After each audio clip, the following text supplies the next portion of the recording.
ఒక్క విషయం మనం గుర్తుపెట్టుకోవాలి. జగన్మోహన్ రెడ్డి మాట్లాడితే ఒక మాట మాట్లాడతాడు, విశ్వసనీయత. విశ్వసనీయత అవునా కాదా? మడమ తిప్పను. నేను అడుగుతున్న తమ్ముళ్ళు, ఈయన విశ్వసనీయత ఎలాంటిదంటే నేతి బీరకాయలో నేతి ఎంత ఉంటుందో ఈయన ప్రవర్తనలో విశ్వసనీయత అంతే. ఎన్నికల ముందు ఏం చెప్పాడు గుర్తుందా? ఆ రోజు మనకు చెప్పింది ప్రత్యేక హోదా తెస్తా అన్నాడా లేదా అని మిమ్మల్ని అడుగుతున్నా. తెస్తా అన్నాడా లేదా? కేంద్రం మెడలు వస్తా అన్నాడా లేదా? ఎన్నికలు అవుతారు ఏం చేశాడు? సాక్షాత్ మెడలుంచేసి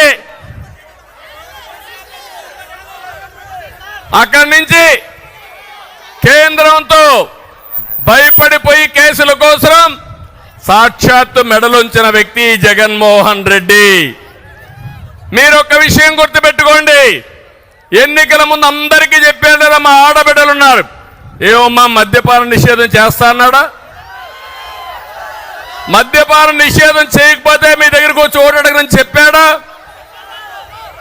రేట్లు తగ్గిస్తానని చెప్పాడా? ఏం చేశాడు? భూమి తెచ్చాడు, నాసిరకం బ్రాండ్లు తెచ్చాడు. మద్యం మీరందరూ తాగేది అలవాటు అయింది కాబట్టి ఈరోజు మీరు చూస్తే మద్యాన్ని తాకట్టు పెట్టి 25 ఏళ్లకు అప్పులు తీసుకొచ్చాడు. ఎంత దుర్మార్గం మీరు ఆలోచించండి. ఇది విశ్వసనీయత. నేను అడుగుతున్నా, జగన్మోహన్ రెడ్డి గారు కానీ వైఎస్ఆర్ కాంగ్రెస్ నాయకులు కానీ మీకు ఓటు హక్కు అడిగే అవకాశం లేదు, ఆ అధికారం మీకు లేదు.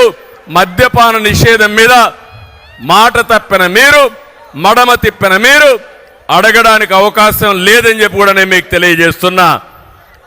నాలుగోది మీరు చూస్తే ఊరూరికి వచ్చి ఉద్యోగస్తులతో అన్నాడు సిపిఎస్. అది ఎంత పని? ఒక వారంలో చేస్తా అన్నాడు.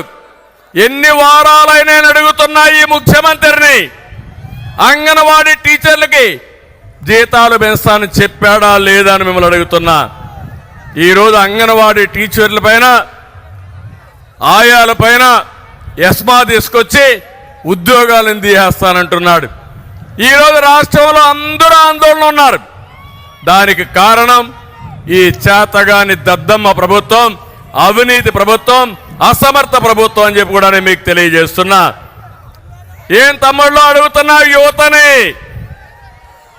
ఉద్యోగాలు ఇస్తాన్నాడా లేదా? మీకు జాబ్ క్యాలెండర్ ఉన్నాడా లేదా? డిఎస్సి పెడతా అన్నాడా లేదా? 5 ఏళ్లలో ఒక ఉద్యోగం ఇచ్చాడా అని మిమ్మల్ని అడుగుతున్నా. ఎవరికైనా వచ్చిందా అని మిమ్మల్ని అడుగుతున్నా. జాబు